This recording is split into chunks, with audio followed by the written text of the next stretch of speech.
Bump, And bump, bump, ba-da-da. bump, bump, bump, bump. You get lasers this morning? Wait. Oh, we are winners. We Come are on. winners. Lasers are for Where are winners. they? Come on, Where are winners. they?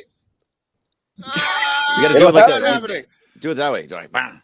Okay. Sometimes they're going to come. Lasers No, will they'll come. show up. We'll get lasers. No, that's a bad omen. I need lasers. No, because lasers prefer to yesterday and not today, so it's fine. The Dodgers. There we go. Hey, there he is. A little delayed gratification, but lasers Delayed nonetheless. lasers. Welcome to a Wednesday edition of the Blue Review presented by LAX. I'm Marcus Grant with Greg Bergman and Parker Bell. The Dodgers get a win.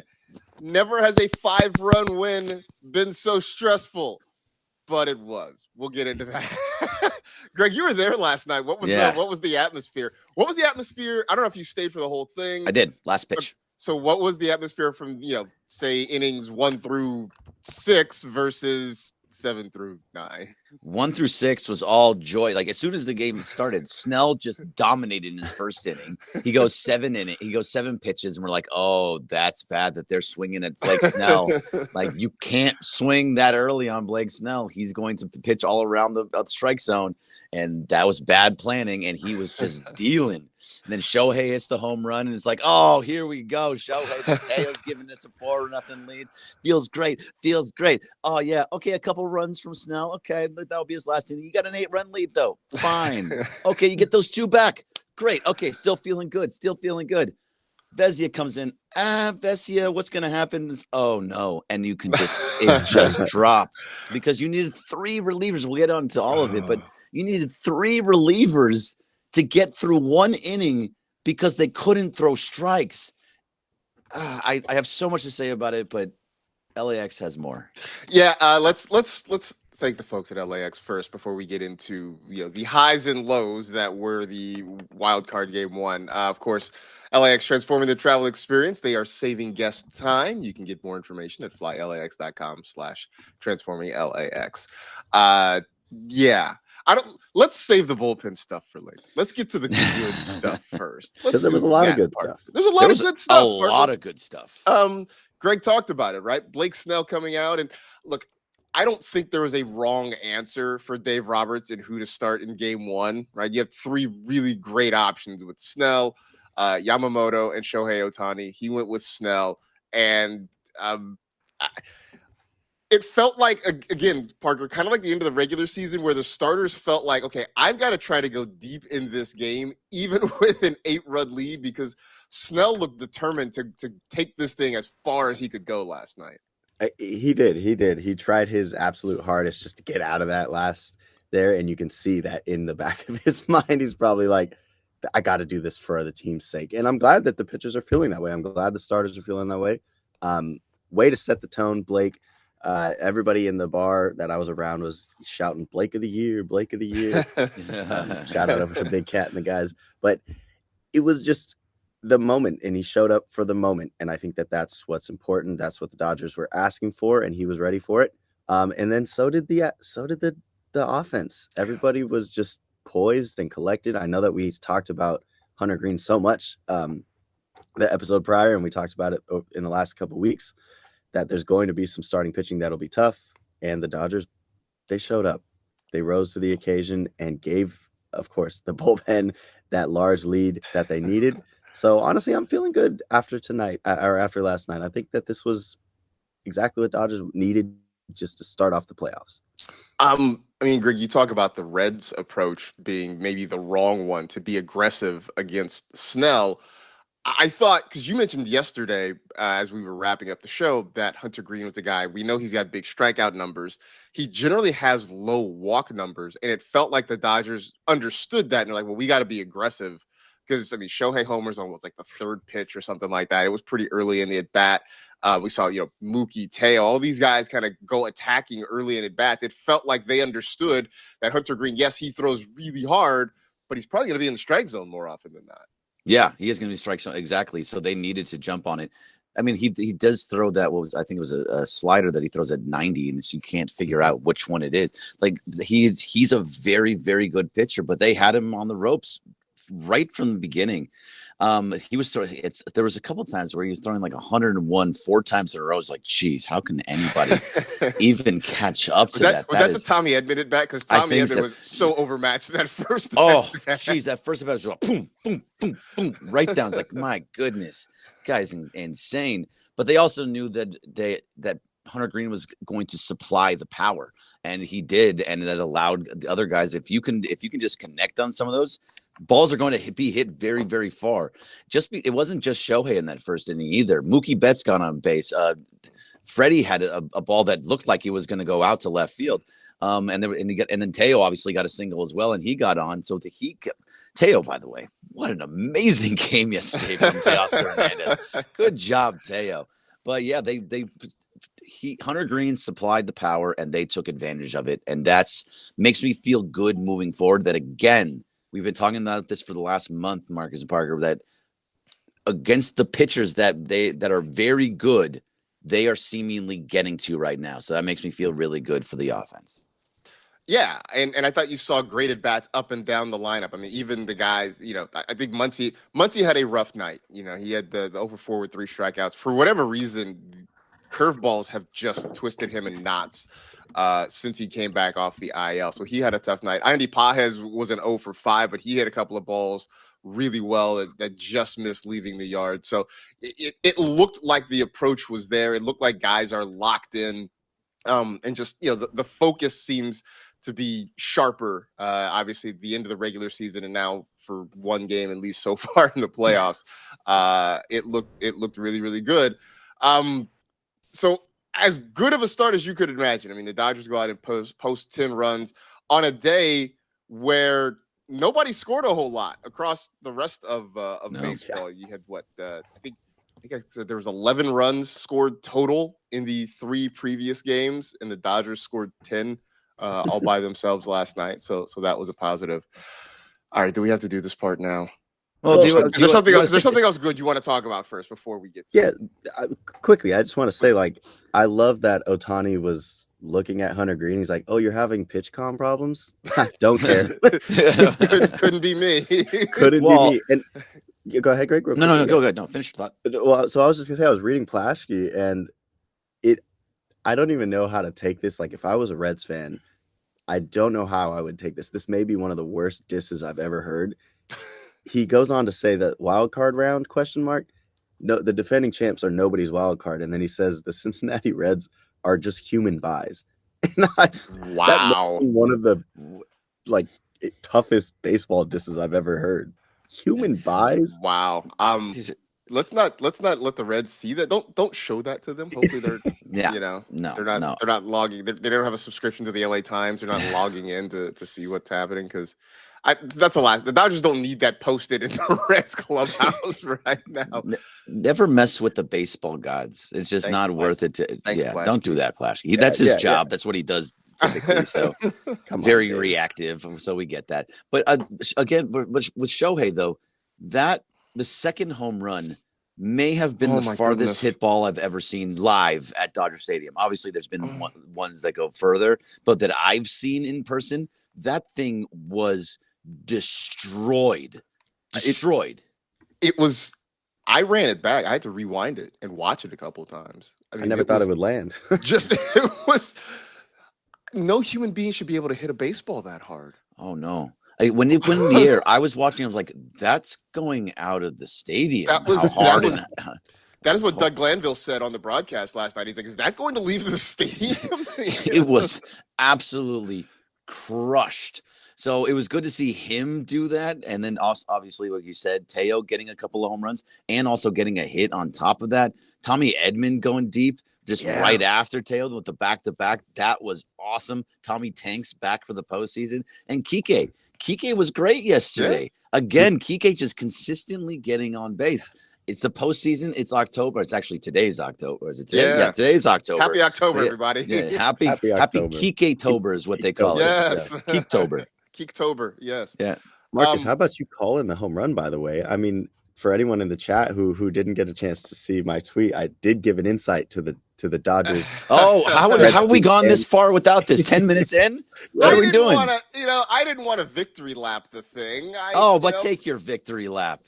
Okay, so yeah, before the first Teo home run in the chat, I just threw in I'm calling a Teo bomb, and what is it? 2 pitches later, he hits just a laser over the left field fence. Every once in a while the guy gets one right. What are you gonna say? I just had that feeling after the first first guys get on, Teo's coming up, Green is scuffling a little bit. They're going out to the mound to talk to him. It just was a feeling that Teo was going to do something big there. And lo and behold, he got one that he could just mash to left field. Yeah, I was sitting at the game and I saw that because my phone was dying. So I just looked, I saw it on my phone. I was like, ooh, Teo, okay. All right, looking at it. Then he hits it and I'm like, oh my God. I'm like, Marcus called it. So yeah, that was awesome. Well done, sir. Well done. That deserves a round. Thank you. Every once in a while, you run into one, sort of like Teo did last night. So that part was very cool. Hopefully though, this is the start of the return of Teoscar Hernandez. It has been a rough year for him. I was hurt for a while. Just offensively, couldn't find it for long stretches. Defensively was an absolute circus in right field for a while. So hopefully this is the start of the Teo that we saw last year. That was so amazing that we all clamored for getting a new contract. And that helped the Dodgers win a World Series because no time like the present for him to come back. Any updates? Have we seen any updates on Tommy Edman? I know he left that game a little bit early. I know they're being cautious about the ankle. We saw Miguel Rojas for about half the game. I don't know if that was that the ankle flared up or if they just felt like, hey, we've got a good sized lead, so maybe it's a chance to sit down. I don't know if you guys have seen anything else. I haven't seen anything just yet, but that was my first thought last night was that Dave Rochester was just saying before the game that he's not going to play much outfield because of that ankle and he'll just be in the infield. And because of that, you have it was a 8-0 lead when he left, I believe, or maybe even 8-2. But at that point, it was just very much, okay, let's just get him off his feet. There's no reason to have him out there with this giant lead. Just put it. And I think Alex Call came in also and then Justin Dean came in. They were just trying to get people in at some point. They're trying to get guys innings, get them a little bit of playoff experience. We didn't even get to the point because that news came out later in the day after we were done. No Michael Conforto on the playoff roster. So somebody I think it was Molly Knight on social media pointed out that basically we sat through 7 months of Michael Conforto at bats as like a social experiment. Like what was that all about for him to not be on the you can mark this season as a social experiment, basically. I mean, you still get first, but they tried every type of thing to stress out their fandom, which I mean maybe it made them ready for this playoffs because again, this Red Series, it will be tough. You always have to respect your opponent, but the Dodgers are just that's the way the cards are dealt. The Dodgers are 10 times better than this Reds team. They should win tonight, but you look at who they have next and who they may potentially face, that Phillies team's really good. So, hey, maybe this season was building up the Dodgers fandom to a stressful October. Just seeing how strong our hearts and stomachs could be watching this team over 6-7 months, whatever it is. Right. I mean, the Reds, obviously, they come in, they won 83 games during the regular season, just barely over 500, got in the playoffs on the last day, in part because the Mets folded like a chair at a church picnic down the stretch. Whoop-de-doo. But, Parker talks about the social experiment and the ways this team has tried to test our nerves and our patience. It's time. Bullpen. It's time. I saw it in the chat a few times. They're handed an 8-run lead. Blake Snell was dealing. He gets into a little bit of trouble, but gets out of the 7th. I mean, obviously, with that kind of lead, you have the wiggle room to sort of let him work through it a little bit before you have to go to the bullpen. Then they come back in the 8th with Alex Vesia, who cannot find the plate. Leaves with a couple of men on. They come back with Edgardo Henriquez, who also cannot find the plate. I think the Reds only had 2 hits in that eighth inning, and they scored 3 runs. They walked in 2, and they gave up a single for another. Yeah. Walked into. So you were there. I mean, I just on TV, the mood was growing increasingly angry. The boos started coming. I mean, I would imagine all the good vibes were pretty much gone after that 8th inning, weren't they? Yeah, it was kind of a bittersweet ending because of that. I mean, the entire stadium felt it too. You can just see it, that when you come in with, I love the fact that they got those 2 runs to get it to 10 after Snell gave the 2, being like, hey, buddy, we got you. We're going to still put up more runs. We're fine. Don't worry about it. And then the bullpen comes in. The one thing we've talked about it all year long, the one thing a reliever can't do is come in and walk guys. You just can't. That's the throw strikes, find the plate, do what you got to do. Trust. I even Parker in one of the group chats, I don't know which one it was, put the ball, just let him put the ball in play and see what happens. It's fine. Like you don't have to nibble around the edges, especially with an 8-run lead. Just put the ball over the plate and get some strikes. If you get them seeing that there are strikes, then you can start going on a little bit more outside because they're expecting it to go in. That's exactly what Blake Snell did. He started with first pitch strikes over and over and over again. He was in the strike zone and was attacking all game. So they had to swing at pitches that were off the plate. These relievers can't come in and walk guys and throw balls over ball after ball after ball. When you do that, this is the only thing that makes me now worried about this Dodger team, is that they're going to have to use the bullpen more. It's no longer like, oh, hey, let's try Edgardo Enriquez. Let's try Alex Vesia. Let's try Blake Trent. You can't do these things anymore. It needs to be, these are our guys. They're going to be the ones to get it through it. And it's going to have to be Emmett Sheehan at this point. Emmett Sheehan, I was screaming for Emmett Sheehan when it was 10-5. I didn't care if it was only 1 inning. Give me Emmett Sheehan. I was terrified that Blake Treinen was coming in because I didn't know if he was going to be another guy that wasn't going to be able to find the plate. That first guy, he went 3-2 on. And you're like, oh, no. What are we doing here? Another guy. Luckily, he evened himself out, got some strikeouts, got out of the inning, and was actually pretty good. But, man, once he started throwing strikes, he felt better. But you cannot come in and walk guys. Yeah, I was glad to see Treinen sort of work himself out. We talked to Anthony Witrado, about a week ago, a little over a week ago, and he mentioned that Treinen has not been a guy, at least this year, who can fix himself within the course of an outing, right? That maybe things go bad, and then maybe the next time he comes back and seems to have it worked out. But like if he starts bad, he tends to stay bad. His first pitch was a sweeper or something that just moved way off the plate, and I was like, oh no. I mean, the way he threw that first pitch was like, oh no. Fortunately, he was able to get himself right again. But Parker, having seen what we saw last night,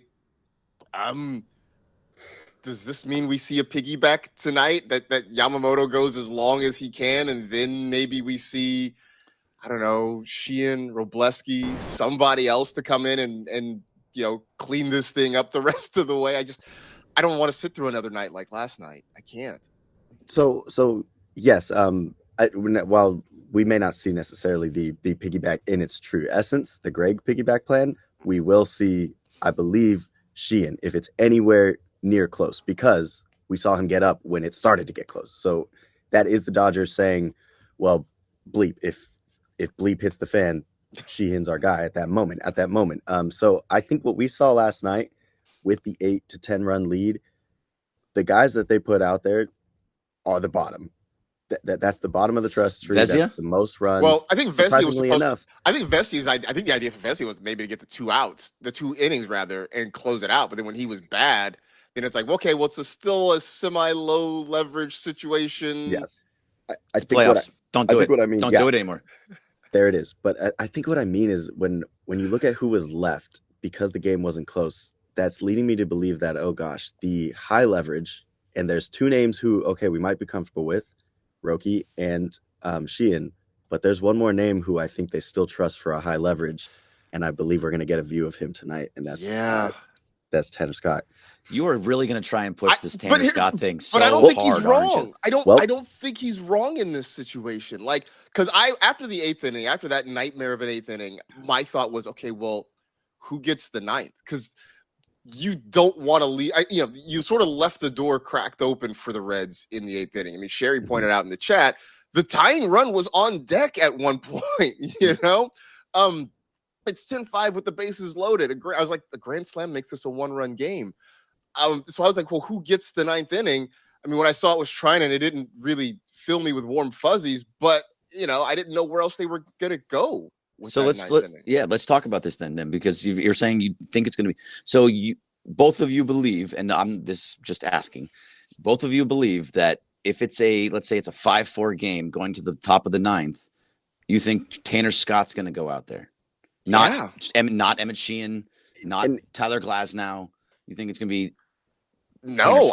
I think at least tonight, like maybe if this were a game 3. If it were game 3 and it's do or die, maybe you see Dave Roberts go a little bit of a different direction. But yeah, having burned Vezina and Trinan last night, if it comes down to it, I think we're getting Tanner Scott in the 9th. And that's again tonight, I believe. Like this specific scenario and how things have built out. Yeah, I mean, maybe we'll get a Wroblewski sighting in terms of lower leverage, and he might be able to go too if they want to keep Roki to only like 1 inning still, but. I think that Scott is just, they have this unwavering faith in certain guys. And I mean, I did hear some disappointment in Dave Roberts' voice last night saying if we have 8-run plus leads and we're going to collapse, then yes, we have to start thinking about some things. But I mean, because we didn't see him last night, I think that is a sign. So, okay, it's very possible, and I will accept that. But I truly believe that if this is a close game, a 1-run game, and it's you're coming off of Yamamoto, let's say, I mean, every situation is different, of course, but if everybody's equal and it's a 5, or let's call it a 2-1 game because it's a low scoring game. It's called a 2-1 game. It's the top of the 9th.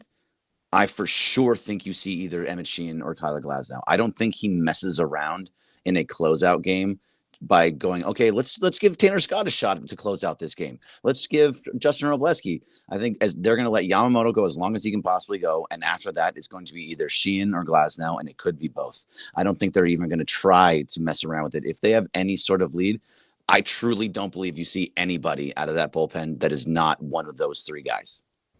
And I don't think you see Tanner Scott unless it's a big lead or they're down big, one or the other. Yeah, I mean, I would love for that to be the case. I just am not sure that that's the route that Dave Roberts would go. I guess the upside to that is if you win tonight, if you win tonight, can't mess around.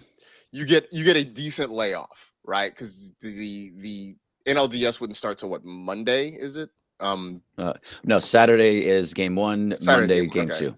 Got it. Okay, so you still get a couple days off. So even if you have to use Sheehan or Glasnow or somebody like that, you do still have a couple days to sort of get your pitching staff back in order again. Is it weird to say I've missed Anthony Banda on this playoff roster? They got a ton of lefties. So Banda, who was way overused, I totally understand that one too. Yeah. He was way overused. So giving him rest to get in, he'll be on the roster in the DS if they get there. For sure. Truly believe that. For sure. All right. Well, tonight Yoshinobu Yamamoto, I can speak, gets the ball for the Dodgers, trying to close this one out, get them onto the DS. He'll face Zach Littell, who was a trade deadline acquisition for the Reds. Has not faced the Dodgers since 2022, so no real data to glean from a start that happened 3 years ago at this point. So we'll see what happens here. A little bit of a surprise. They used Lodolo in the bullpen over the weekend, so that means he's not available. I was definitely surprised to see Nick Lodolo not getting a start against the Dodgers in this series. Available quickly out of the bullpen, though? Yes, available, yes. Yes. We may see. So we could see him. Who knows? Maybe this is an opener. Although, last night Green only goes 3 innings. So if something like that happens again, I guess Lodolo would be available for the Reds if they need him to be. So once again, a 6:08 first pitch time. Can folks hear the game on 710 again tonight? Yes, they can today. All right. So be sure to check that out as well. Also, stick around to check out the Sedano and Camp Morning Extravaganza here on the ESPN LA YouTube channel and also on your radios for the first couple of hours. Plenty to talk about. I'm sure this conversation or some form of it will be had again during the next few hours, and of course, all across the day on 710. In the meantime, we appreciate you hanging out with us here on the Blue Review presented by LAX. Thanks to everybody in the chat. Thanks to LAX as well. Parker Bell and Lasers for Greg Bergman. I am Marcus Graham. See you here tomorrow, 6:30 to 6:55, right here on the Blue Review. See ya. Blue Review. I got my throat closed.